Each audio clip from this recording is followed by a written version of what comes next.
All right, I've gone and get this all bolted together. I did leave number 2 here loose. So what I want to show you here, when you've got them on right, they kind of just stay in place. You push them from behind. They should just kind of sit there nice and free. They shouldn't be stuck or anything like that. So once I bolt that down, put the springs on, and then I'll be done. I do want to recommend maybe starting with number 2. I started with number 4. But if you start with a hard one like number 5, I couldn't really see because, of course, the wiring harness is in the way.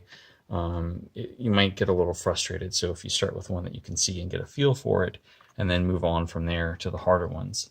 Number 6 actually wasn't too bad.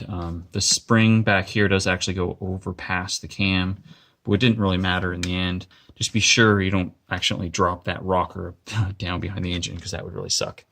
The other thing too is make sure the spray bar right here, it actually feeds oil onto the eccentric shafts, the cam gear here. So make sure that is pointed in the correct direction. Double check that all your bolts are tight. Like I said, don't go too crazy. They don't have to be super tight. And you can easily shear off those little bolts. And finally, I would just double check to make sure there's no debris, little bits of rope or anything stuck in there. And I would rotate the engine a few times to make sure that nothing here is bound or stuck and it rotates freely.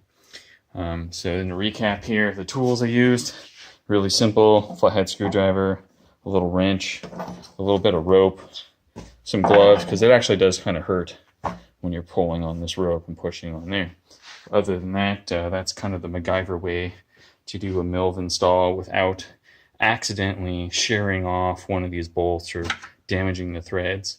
There are risks, of course, that you don't put it back together right, and that would probably be bad. But I think for me, I was much more comfortable doing it that way rather than messing with these things, because they can easily go really wrong really fast. All right, thanks.